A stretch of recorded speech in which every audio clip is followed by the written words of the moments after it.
Mukhang hands-off nga ang ama ni na Lotlot de Leon at Ian de Leon and the rest of the siblings ng de Leon family na si Christopher de Leon sa ngayon ay tila hindi pagkakaunawaan ng magkakapatid, especially Lotlot de Leon and Ian, na ayon nga kay Lotlot de Leon sa isang press conference ay 1 year mahigit na silang hindi nagkakausap ng kapatid na si Ian.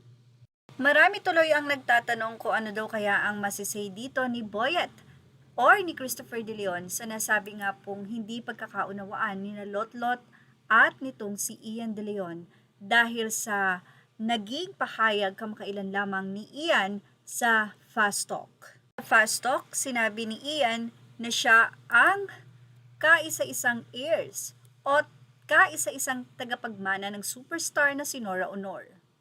Kamakailan lamang ay tila tumindi at humarap sa matinding pambabatikos ang magkakapatid, especially si Matet, na talagang nagbibigay ng kanyang saloobin sa social media. At lagi nilang inuulit na nirerespeto nila ang pagpanaw o paglisa ng kanilang ina na si Nora Honor.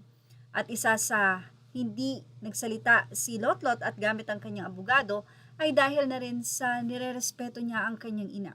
Pero nito nga pong press conference ng kanyang movie ay hindi na nga napigilan pa ni Lotlot de Leon ang nasabi nga pong pahayag hinggil sa naging usapin sa social media sa interview ni Ian de Leon sa Fast Talk. Ayon kay Lotlot, isa dahilan din ng pananahimik niya ay dahil sa tindi ng respeto niya sa kanyang mommy at sa kanyang daddy na si Christopher de Leon. Pahayag ni Lotlot na tanggap namin kung ano ang meron si mommy, kay Ian lang yan. Walang nanghihingi, walang nangaagaw. Lahat, wala akong hihingi. Wala akong inaagaw. Walang inaagaw si Matet. He can have it all. Kasi para sa akin, sapat na Nora Honor. Sapat na ako ng isang superstar.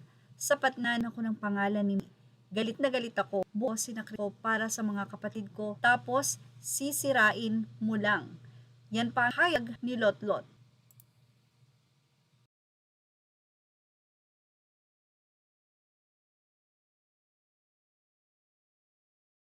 Dahil dito ay nagkaroon ng iba't ibang reaksyon ang mga netizen, lalong-lalo na nang sinabi ni Lotlot de Leon na galit na galit ako dahil sa tagal nga ng kanyang pagmamahal at pag-aasikaso sa mga kapatid ay sisirain mo lang.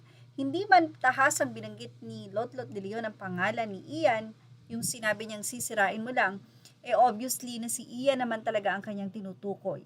Sa huli ay hindi na nga napigilan ni Lotlot ang mapaiyak at doon na nga natapos ang kanyang naging pahayag dahil na rin sa pagiging emotional ng aktres. Say naman ng mga fans, magkakapatid kayo, sana ay magkasundo kayo. At yan ang ating Showbiz Now update. Images are all credit to the rightful owners. Thank you for watching Showbiz Now.